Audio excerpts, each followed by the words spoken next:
Good morning, students. This is chapter 4, Distribution of Oceans and Continents, book 1 for class 11th. First of all, what we have to study in this chapter? It is now as well accepted fact that oceans and continents will not continue to enjoy their present position in times to come. If this is so, the question arises, what were their positions in the past? As we say कि जिस तरह के continents आज की situation में हैं, आज के टाइम पे हैं या ओशंस हैं, वो पोजीशन जो है वो पहले नहीं थी. अगर ऐसी पोजीशन नहीं थी तो किस तरह की पोजीशन में वो थे? Why and how do they change their position? Even if it is true that the continents and oceans have changed and are changing their position, you may wonder as to how scientists know it. How have they determined their earlier positions? You will find the answers to some of these and related questions in this chapter. तो अगर ये position आज के समय में जिस तरह के कॉन्टिनेंट्स एंड ओशंस की हैं, तो अगर ये पोजीशन नहीं थी तो वो चेंज क्यों हो गई, ये साइंटिस्ट को कैसे पता लगा और पहले वो किस पोजीशंस में थे? तो ये सब क्वेश्चंस जो हैं आज हम इनके आंसर तलाशने की कोशिश करेंगे through this chapter. Continent drift theory, this is the part of these questions. Alfred Wegener, a German meteorologist, gave the continental drift theory. All continents formed a single continental mass called Pangaea. So, according to Alfred Wegener, he introduced the theory. The name of the theory is the continental drift theory, and according to him, the all continent formed a single continental mass which is called Pangaea. All oceans formed a single universal ocean called Panthalassa. This is around 200 million years ago. The Pangaea began to split into two large masses called Laurasia and Gondwana land.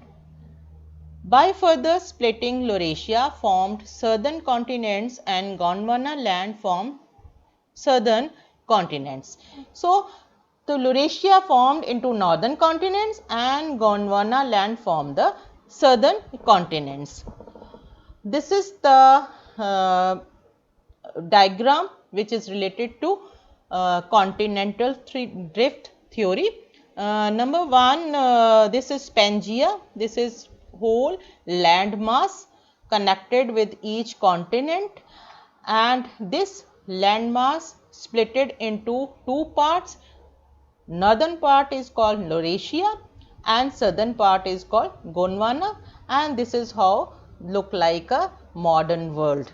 Now we can see two videos to get it more clear. Now we can see two videos. To see these two videos, we can get more clarity.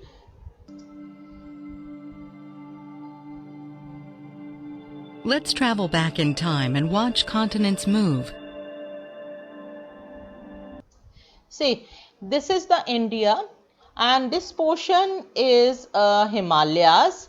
यहाँ अब ये Himalayas कैसे create हुए और ये किस तरह से ये कॉन्टिनेंट, ये पोर्शन जो है वो किस तरह से आपस में जुड़ा, ये इस वीडियो के जरिए हम जान पाएंगे. Moving back in time, the Himalayas and Mount Everest disappear as the collision between India and Asia is reversed. You can see here, this is Asia and this is India. In millions of years, India जो है that is connected with the Australia, and after certain time it moves upward to the Asian plate. Climates are changing. Australia joins Antarctica as India approaches. Going back 150 million years, the continents are joined in three large pieces. South America and Africa are on one landmass. India, Australia, and Antarctica form a second. North America, Europe, and Asia make a third. 225 million years ago, the supercontinent Pangaea exists. So you can see here, this is the supercontinent which is called Pangaea, and all continents are connected with each other. Let's watch this movement as it occurred going forward in time. As Pangaea splits into three large pieces, the Atlantic Ocean starts to form. India starts its race to collide with Asia. As the continents take their current locations, India and Asia collide, and the Himalayas and Mount Everest appear. What is next? This is the one of the video, and you have to see another video. We'll try to understand what Alfred Wegener's theory of continental drift means. According to Wegener, all the continents formed a single continental mass. This supercontinent was named as Pangaea, which meant all Earth. Then a mega ocean surrounded this single continental mass, and this mega ocean was called as Panthalassa. So we can say this is the main continent, supercontinent, which is called Pangaea or Pangaea, you can pronounce as well. And another part of the ocean, that is called Panthalassa, meaning all water. Alfred argued that around 200 million years ago, he is the Alfred Wegener who introduced this theory at about the millions or 200 million years ago. The supercontinent Pangaea began to split. Pangaea first broke into two large continental masses, which was named as Laurasia and Gondwana land. These two continental masses formed the northern and southern components, as one was in the north and the other was in south. After that, Laurasia and Gondwana land continued to break into various smaller continents that we see today. So this was Alfred Wegener's theory on continental drift. Now we will come to the our lesson. Back to the lesson. Now, how it is happened? What are the evidences? These are some evidences in support of continental drift theory. Number one evidence is matching of continents, that is, we can say zigzag fit. The shorelines of Africa and South America facing each other have a remarkable and unmistakable match. It may be noted that a map produced using a computer program to find the best fit of the Atlantic margins was presented by Bullard in 1964. तो अगर हम continents को एक साथ देखते हैं तो हमें ऐसा नजर आएगा कि जो कॉन्टिनेंट्स है they are in a very fitted in a very best manner like a jigsaw puzzle. Another evidence is rocks of same age across the ocean. The radiometric dating method developed in the recent period have facilitated correlating the rock formation from different continents across the vast ocean. The belt of Asian rocks of 2000 million years from Brazil coast matches with those from Western Africa. Now you can see this map. The first evidence is they are perfectly matched with each other. Look at the South America and Africa, and here it is a North America and this is Eurasia. You can see this is the one main continent, supercontinent, which is called Pangaea, and all continents are connected with each other and they are matching, they are connecting like a zigzag manner. And again if we see the rocks of this area, अब यहाँ पर देखिए अगर हम south America का ये coastal part देखें और इधर की तरफ आप अफ्रीका का कोस्टल पार्ट देखें तो ये एक दूसरे के साथ बिल्कुल ज्वाइन हो रखा है बिफोर द स्प्लिटेशन, यानी कि स्प्लिट होने से पहले जो है ये एक दूसरे के साथ बड़ा ही परफेक्टली मैच है, ठीक है। तो इस यहाँ पर जो इस कोस्टल लाइन के ऊपर जो रॉक का एज है that is similar to the age of the rocks of South America. I think you understand this point. Now another point is another evidence is about tillite. It is the sedimentary rock formed out of deposit of glaciers। तो tillite क्या है? Tillite जो है एक sedimentary rocks के deposits होते हैं जो कि ग्लेशियर्स के नीचे या डिपॉजिट्स होते हैं। The Gondwana system of sediments from India is known to have a counterpart in 6 different land masses of south hemisphere, ठीक है। as you know जो इंडिया है that is situated in a northern hemisphere, but यहाँ पर जो इसके land masses में जो इसके डिपॉजिट्स हैं वो टिलाइट के डिपॉजिट्स हैं और वो टिलाइट्स कहाँ पर है? That is in a southern hemisphere. At the base the system has thick delight indicating extensive and prolong glaciation. तो ये टिलाइट्स क्या बता रहे हैं कि ये किसी समय में द इंडिया का पार्ट जो था वो किसी समय में ग्लेशियर के नीचे जो है वो ग्लेशियर उसके ऊपर काफ़ी समय से पड़ा हुआ था, यानी कि सारे जो सेडिमेंट्स हैं वहाँ पर इकट्ठे होते रहे as a part of tillite. Counterparts of secession are found in Africa, Falkland India, Madagascar, Antarctica, Australia। अगर हम देखें तो यही सेम सेडिमेंट्री जो पार्ट्स हैं that is also found in Africa, Falkland Island, Madagascar, Antarctica और in Australia also। Overall resemblance of the Gondwana type sediments clearly demonstrate that these landmass have remarkably similar in histories।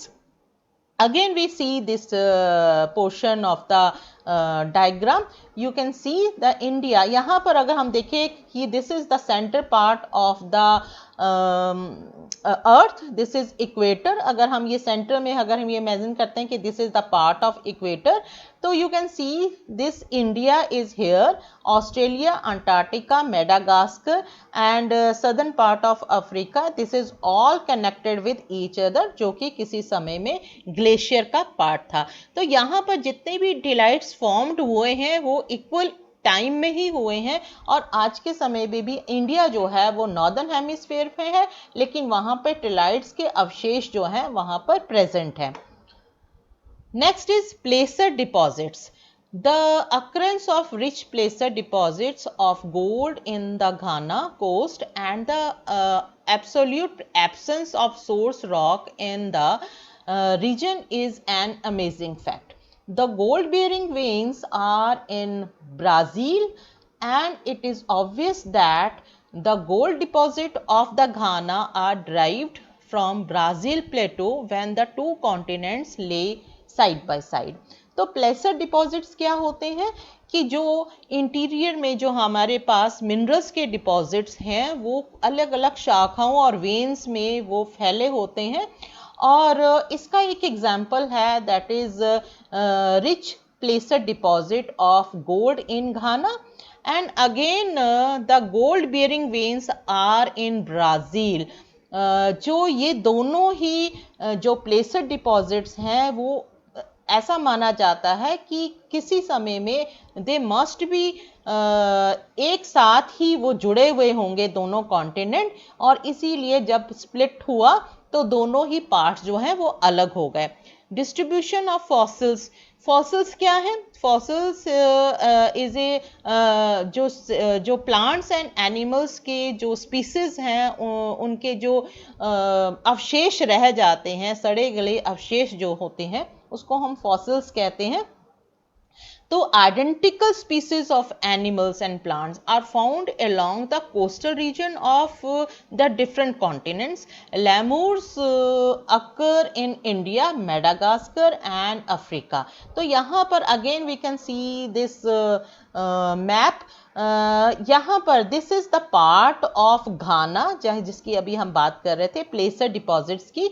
ये Africa का वो part है जहां पर घाना है, और this is the Brazil, और ये दोनों ही एक दूसरे के साथ जुड़े हुए हैं. तो ये पार्ट जो है ये आपका जो मिनरल फाउंड हुआ है यहाँ पर, कौन सा मिनरल है, दैट इज गोल्ड. तो गोल्ड जो है ये इस पूरे एरिया में इसके प्लेसर डिपॉजिट्स हैं, लेकिन ये स्प्लिट होने के कारण ये आधा पोर्शन इधर रह गया, आधा पोर्शन इधर की तरफ चला गया ब्राजील के साथ. ठीक है.